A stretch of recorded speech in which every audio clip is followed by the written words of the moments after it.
क्या हुआ माई? ऐसे आभास हुआ जैसे चंद्र ने मुझे पुकारा।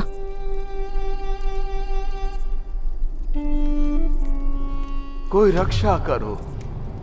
ये स्वर कैसा?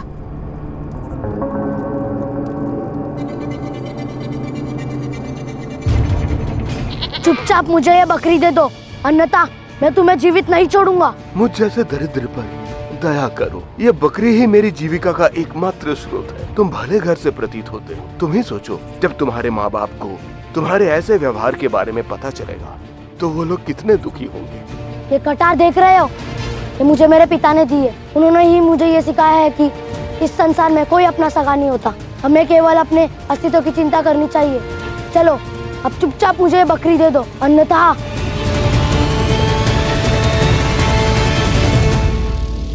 जाने दो इन्हें। तुम रोकोगी मुझे? ये कटार दिख नहीं रही, मूर्ख स्त्री। मैंने कहा जाने दो इन्हें। जाने दूं? आह!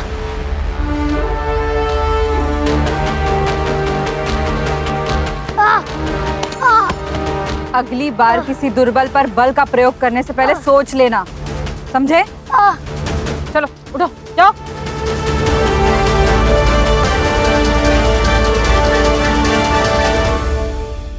देवी, आपका बहुत बहुत धन्यवाद।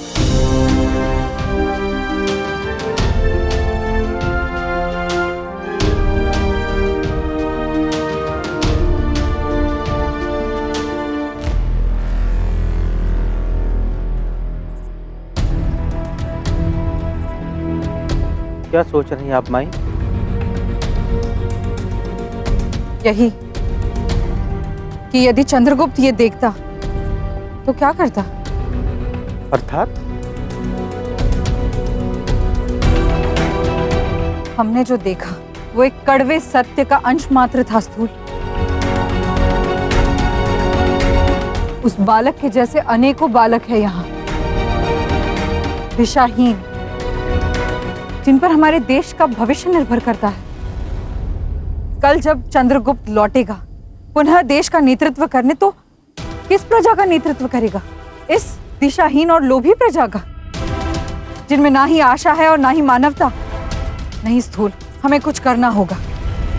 इस देश के युवाओं के जीवन को उद्देश्य देना होगा और साथ ही साथ हमारी क्रांति की ज्वाला भी जलाए रखनी होगी। ऐसे युवाओं को ढूंढना होगा जो स्वतंत्रता के संग्राम के लिए लड़े, ताकि जब चंद्रगुप्त लौटे तो उसके पास अपने स्वयं की सेना हो। माई, आपको अनुमान भी है कि जो आप बोल रही हैं उसमें कितना जोखिम है। हम यहाँ शत्रु की धरती पर हैं, जहाँ सेल्यूकस और अम्बीराज के सैनिक हमें भूखे शेर की भांति ढूंढ रहे हैं। ऐसे में ये सब करना कैसे संभव होगा माई? भिक्षाम देहि, भिक्षाम देहि, भिक्षाम देहि, भिक्षाम देहि। कदाचित उनकी दृष्टि में ना आने का और अपनी क्रांति की ज्वाला को जलाए रखने का मार्ग मिल गया स्थूलभद्र।